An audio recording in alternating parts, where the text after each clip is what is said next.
here. Yeah. The toilet's a nice private place. Off you go. Take your meal with you. Yeah, I guess that's how we're going to change the culture, isn't it? To Yeah. Yep. show it out there more.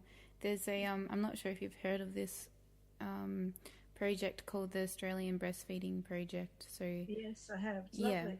so they Tell them about actually they produce these cards. Thank you for breastfeeding in public cards. So it. Mm. if you go out and you see another mother breastfeeding, you can give that card to her, and they have take photos of groups of women breastfeeding in public, and I guess it's just to try and normalize that I've and got it get in it out there. my hand as you speak. It says, Ah, "Thank you. Thank you for breastfeeding your child in public. May future mothers never have to search for a secluded corner, change room, or toilet to nourish their babies. Breastfeeding is becoming the norm, and the credit goes to women like you, from one mother to another." And with the Facebook group Breastfeeders in Australia at the top. It's a great little card, and I hand it out to women where I see it, because it does take some courage. yep. You're rewarded subsequently because you stop thinking about it. It just gets to be second nature, and you don't bother. But it is hard at first, and my heart goes out to women when I see them looking nervous about it. So I always smile and say something to them that's positive, so that they can't possibly think that this old lady with grey hair is looking at them negatively. Judging them. Yeah, Yep. that's right. All of this talk about judgment, it's the women who are breastfeeding who are constantly being judged and bullied by people who don't know what they're talking about. They were told that. Yeah. I went through a similar experience to you with my daughter. So I had lots of trouble breastfeeding. It took months to establish. I had bleeding, cracked nipples. I had mastitis. I had to use nipple shields and then wean her off those. And then we had allergies, and so it took a long time. But yeah, she's almost 3 and we're still feeding, and it's just part of our daily routine now. I go out and she asks for milk and starts feeding. I don't even realize, I didn't even notice it anymore. It's just so natural. It just happens. And sometimes I'm like, how did you get there? Because it's just, I don't even think about it. Yeah. It's the only way forward. And feeding children to that age, that you can say every time you feed your child, you're giving them a transplant of stem cells. Now, stem cell transplants are very expensive things. Breastfeeding mothers give them to their babies all the time. And those stem cells have been shown to be able to get beyond the gut to other organs in the body. Now, stem cells are understood to have repair work ability, as well as to be the prime sources of the growth of various organs. They have remarkable properties. And it's very, very likely that the long-term better health of breastfed children relates to the fact that if there was any damage passed on genetically or during the gestation stage, if any DNA damage was done along the way, that in fact those stem cell transplants are perfectly capable of repairing them. They've been shown in animal experiments to have extraordinary properties. Like in one mouse study, they completely ablated all tissue, all glandular tissue from the area where a breast gland would be on a mouse. They put in one mouse stem cell and it reconstructed a complete gland there in that area where it was put. So, we don't know just how much good our milk is doing our babies, but we do know that whatever good that is, it's not being done for formula-fed babies. They are having to cope with a completely foreign, highly processed, non-sterile industrial soup. And I call it a soup because a soup gets made up of many ingredients. And that's really what infant formula is. It's put together from a whole series of industrially processed ingredients that can come from different countries, different sources, different places, have different ages, be treated in different ways, and it ends up being a dehydrated industrial powder that can't be sterile. Even that is something that people don't realise about formula powder. Many parents will say that can't possibly be true. Of course it's not. Of course it's true. A powder can't be sterile. You can't produce any industrial product in a completely germ-free environment.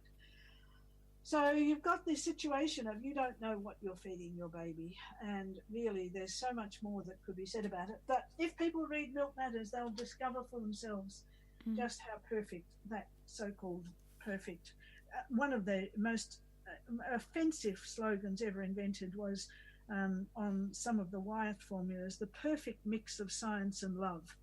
It was neither perfect nor a mix of science and love, and yet that was on every can. Another can actually proclaimed, this was actually a truthful advertisement, what we feed them now matters forever. The companies were saying that long before there was epigenetics to show that what you do feed them now does matter forever, because it goes on changing children down the line for as long as they are around. So certainly it's one of those things. Parents need to educate themselves more about what it is they're doing when they're formula feeding and how to minimise the harms and risks. I think we're going to talk about that in another section, aren't we? Yeah, we'll go into formula feeding in a whole separate podcast. Yeah, this has been a very, very long podcast. I think there's a lot of information here, and you know what you're talking about, so that all your knowledge is coming out. I've got a few more questions to go through. So what would be your best advice to give to mothers and just parents in general struggling with miserable and unsettled babies? My best advice is to find out what the cause is and deal with the cause. And in the meantime, to be kind to yourself and to the baby, to get as much practical help and support as you possibly can. Nearly all of these babies will have reflux. Reflux, again, like lactose intolerance. Reflux is just a symptom. It says that the baby's body is bringing back up food from the stomach, and with it acid, and that can cause inflammation, and that can be painful, and so the baby will cry. And you've got to find out why the baby's body is pushing back up food that it really needs to grow. Obviously, if you give them too much, they'll bring back up more than you'd want them to. And sometimes when that triggers a vomit reflex, they can bring back far too much, and so they'll need to feed again in order to get the food they need to grow. So you find out why they're miserable, and you deal with that. Now, sometimes you can deal with that in palliative ways, by giving something that actually, for instance, a mild antacid, if there's a lot of acid reflux, can occasionally be helpful. But you don't want to make babies dependent on any kind of medication, because the medication is simply suppressing a symptom that's been caused by something else. And, all medication carries risks. A lot of babies don't get better until they go off anti-reflux medications, because their bodies are not working the way they should work while they're on reflux medications. There's so many issues. Being kind to your baby means picking them up, keeping them vertical, keeping them skin to skin. And the tired mother can't do that all by herself. She needs her partner, she needs her friends, she needs anyone in the family who can be around to get that baby into a sling upright, not a sling that curls the baby into a comma and so causes more reflux, but a sling that keeps the baby's body vertical against her body in such a way that there's a better chance that reflux won't be happening. And to keep that baby as happy as can be. As the baby gets a bit older, once they've got head control, a jolly jumper can be fantastic as one way of keeping them vertical, supported through their core, but keeping food down rather than bringing it back up. There are practical things that mothers can do that ensure that they can get enough time for themselves and for resting. I always advise with allergy babies, if they're fully exclusively breastfed, to read what the literature says about safe co-sleeping, and to have your baby sleeping with you at arm's length at most, so that you can respond quickly and easily. And having your partner, whoever your partner might be, sharing that particular response as well.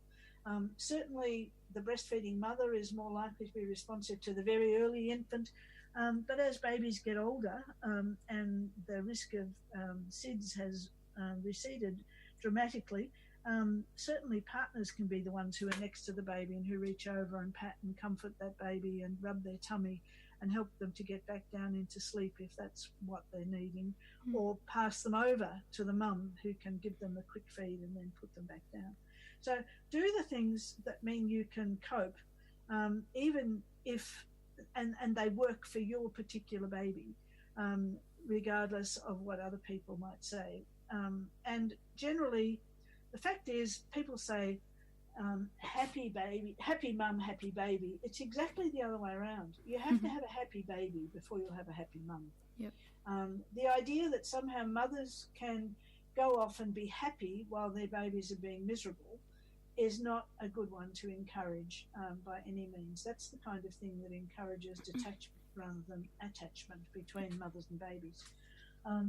So you want the mother to be supported, to have all the help she needs, practical help in the form of, bring people a meal they can eat and check beforehand that you're not going to put something in it that they can't eat. If you're dealing with an allergy family, that requires a great deal of care because, for instance, you can't just toss in any old oil to cook the food in. If you're cooking something, you need to know what oils are acceptable. So do your own work on allergy and support that mother by doing practical things to help. Go over to the house and mind the baby for a couple of hours so that the mother can lie down knowing the baby's safe and held and comforted, and go off to sleep for a couple of hours. It can make all the difference. Just survive the first year is really the great success story, and usually it's only survived the first 6 months because as they get bigger and more active, a lot of the problems of young babies are due to the fact that they can't get around and change position for themselves. Once they start to be more mobile, their bodies work better, just as ours do, and they are less likely to need the intensive care. But if they do need it, give it to them, because you can't make a baby happy if you're not getting what its body tells it it needs. And you can't be happy yourself as a sensitive mum if you see your baby being miserable. If you get to a stage where you just can't do any more and you're unsupported, then yes, you may have to do things you don't want to do, like leaving the baby to cry by itself. But that's going to make you very miserable.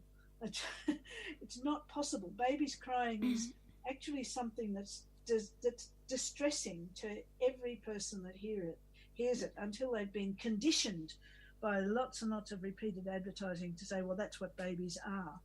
In any society other than Western ones, a baby that's left to cry is treated as a human in distress and picked up and carried and comforted, patted and rocked, or whatever else is needed. And that's what we should be doing too. Just in terms of, because you mentioned baby wearing and co-sleeping briefly there, I've done a separate podcast with Yvette from the Southern Natural Parenting Network, and we've actually discussed co-sleeping, bed sharing a little bit in a bit more detail. So if there's anyone listening at the moment who wants some more information about safe co-sleeping, and we only talk briefly about baby wearing, but there's a little bit of information there as well. So that might be another good one to talk to someone about, because baby wearing, if you've got a baby crunched up in a circle, you've got a baby who is going to have more reflux than a baby who is vertical against a body with their feet down and head up.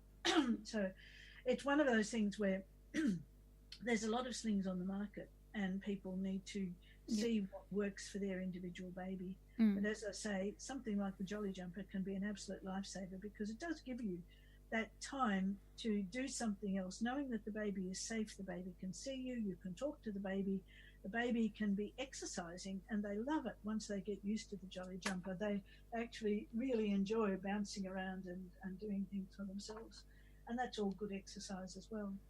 So I think, do what you need to survive the difficult times, but always be kind and always ask for help. Don't try and do it alone if it's really getting hard.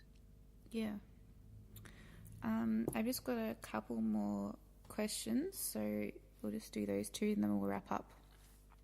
So if a first baby was affected in this way, so having allergies and intolerances, will all subsequent children be as bad or worse? The answer to that is we don't really know. It's as individual, again, individual, unique baby, unique family, unique environment, unique birthing, unique exposures to other things during pregnancy, unique exposure to other things around it